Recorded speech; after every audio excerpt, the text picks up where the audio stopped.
Bonjour à tous. Si vous suivez nos aventures canadiennes autour du monde des refuges animaliers, vous savez que dans notre vidéo précédente, nous quittions Sudbury, Ontario, en direction de Sault-Sainte-Marie à l'ouest.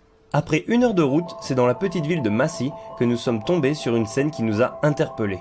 Les voitures s'arrêtaient devant nous et nous avons vite vu qu'il s'agissait d'un chien perdu qui courait d'un côté à l'autre de la route.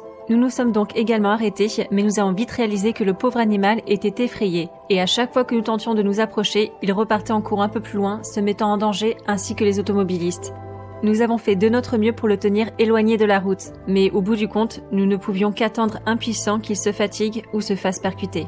So that little guy over there, ce petit chien, il était sur la route là, à l'intersection, traversait, faisait s'arrêter toutes les voitures, everyone was stopping for him, her, I don't know, and finally stopped. On savait pas quel organisme, quel SPA est dans le coin, so we called 911 and someone should be coming. We parked there. Dog is still here. I don't know if you can see over there.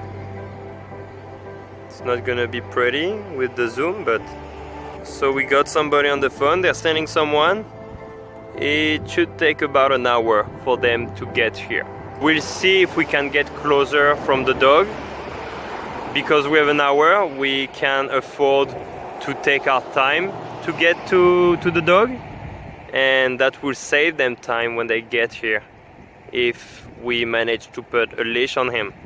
The idea is to slowly get closer. As you can see, really slowly. Comme l'a dit Florian, l'idée est de s'approcher lentement maintenant que l'animal est calme et posé. So far so good. Even laying down in the grass. À ce stade, vous me voyez faire un peu de bruit avec mes pieds afin d'acclimater le chien à une nuisance sonore inoffensive. J'évite également tout regard direct afin de ne pas l'oppresser et de lui donner l'occasion de m'évaluer à sa guise. Une fois rapprochée, j'ai commencé par faire semblant de lui envoyer des friandises, afin de m'assurer qu'elle n'avait pas de problème avec le geste du lancer. Puis, je lui ai ensuite réellement envoyé les friandises, les lançant de plus en plus proche de moi. Après les friandises, la pâtée a aidé à la faire se sentir pleinement confiante.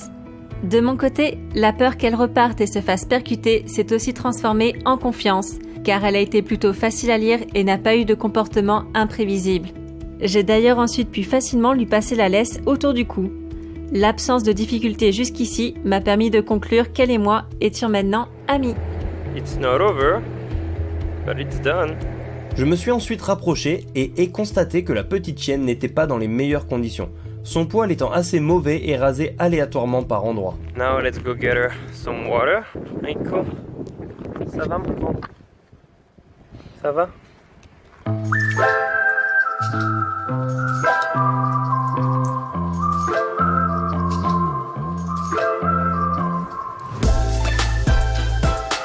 Non, t'en veux pas? Tu veux des bonbons? Tu veux des bonbons? Heureusement qu'on avait les friandises et le pâté. Ça a vraiment aidé à se rapprocher parce qu'elle était vraiment très craintive.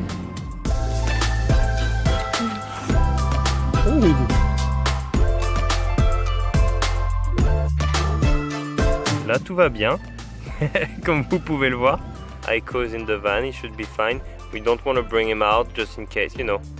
Maybe he could scare her, or we don't know how she is with dog. Peut-être qu'elle aime pas les autres chiens, on sait pas ça. Donc il a de l'eau, il a de l'air, il va être bien maintenant qu'il est un peu à l'ombre. Quelqu'un de chez Rainbow District Shelter est ensuite arrivé. Ce n'est pas la première fois qu'il voyait cette chienne, et d'après lui, c'était l'abandon d'un propriétaire avec qui ils ont déjà eu affaire.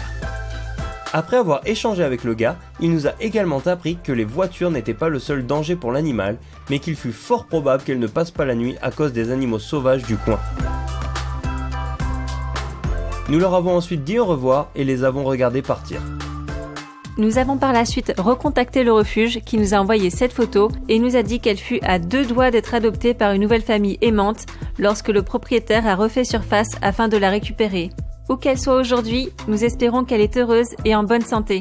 Si vous trouvez cette vidéo utile, dans le cas où vous ou l'un de vos proches tomberiez sur un chien en détresse, pensez à la partager pour la faire vivre sur les réseaux. And now there is this dog we need to take care of.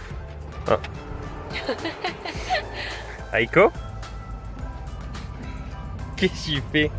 Qu'est-ce que tu fais, mon grand? Qu'est-ce que tu fais? Nous admettons avoir été chanceux que tout se passe si bien. La chienne aurait pu être encore plus effrayée, voire agressive ou même dangereuse. Mais ce ne fut heureusement pas le cas. Dans le doute, commencez toujours par contacter les autorités compétentes et n'hésitez pas à leur demander conseil. N'hésitez pas non plus à nous laisser un commentaire pour nous dire ce que vous auriez fait et comment vous vous y seriez pris à notre place. N'oubliez pas de vous abonner car dans la prochaine vidéo, je vous parlerai de la perte d'un élément très important de notre voyage. À la prochaine!